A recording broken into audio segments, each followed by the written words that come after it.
American jets go into action over the Gulf of Sirte in the Mediterranean. The Reagan administration says its fleet is defending international waters against a Libyan claim to territorial rights.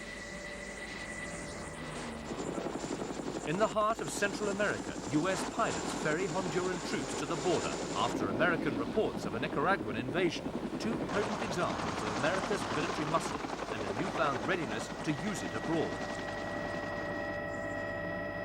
And in the Nevada desert, an underground nuclear test goes ahead, despite an appeal from the Soviet Union to halt it. Within 1 week, American foreign policy had taken a sharp turn. It was an abrupt move away from the promise of the Geneva summit just a few months ago. The meeting of the world's two most powerful men had been a breakthrough. Many hoped it was the start of a long-awaited thaw in East-West relations, a step back from the confrontation which President Reagan's fiercely anti-communist doctrine had done much to build up.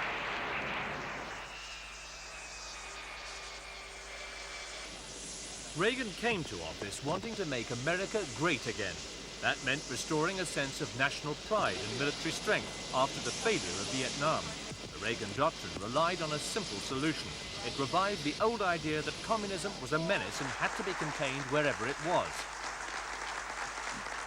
Reagan now believes he has the edge on the Soviet Union and is free to assert US power more openly.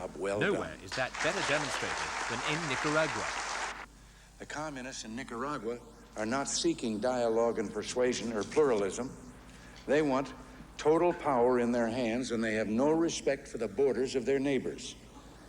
We live in a dangerous world. If peace is to be maintained, and if our country is to be secure, we must have the courage to face facts and act. The tough talking was part of an all-out effort to get $100 million of aid to Contra rebels fighting the Sandinista government, the latest in a long campaign to discredit and bring down the government of Daniel Ortega, the man Reagan calls the little dictator. Reagan is now pushing for a military solution. He raises the specter of a rising tide of communism sweeping north under Nicaraguan sponsorship, an image aimed at squeezing money from a reluctant Congress. US government reports that Nicaraguan soldiers had crossed into Honduras added urgency to his case. The result was Reagan sending American pilots to help friends abroad, amid warnings from Congress that America was rushing headlong into an unnecessary conflict. Reagan's supporters in the Senate, who kept his hopes for the aid package alive with a slim majority, endorse his new offensive.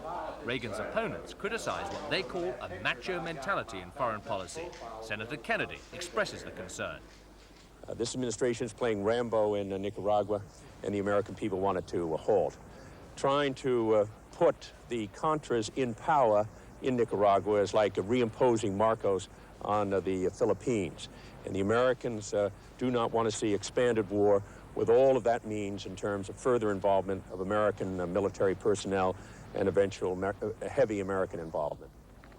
Despite deep reservations in Congress, the White House is expected to get the aid it wants. But that aid is only one step in Reagan's new assertive foreign policy. He's already stepped up support for anti-communist rebels further afield, in Afghanistan, Angola and Kampuchea, not just with talk, but with shipments of the latest American weaponry to make the resistance there more effective.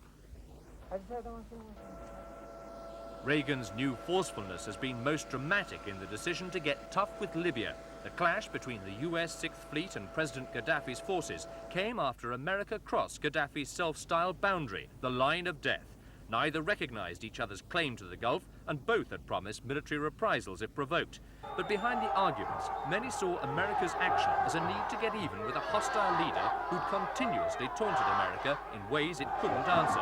Even the victory which Gaddafi proclaimed for himself was a humiliation for America, a public celebration of surviving the superpower's military might.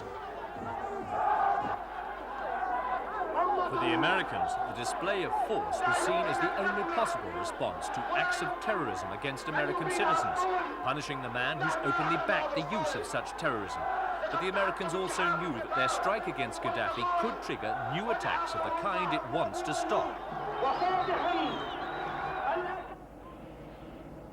It was a fear borne out sooner than US planners had expected. A bomb explosion on board an American passenger plane claimed 4 lives. So just as Americans were praising Reagan's new resolve abroad, its consequences were far from clear.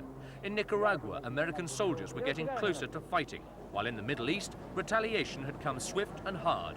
Reagan's show of force, designed to tame his enemies, was already in danger of backfiring.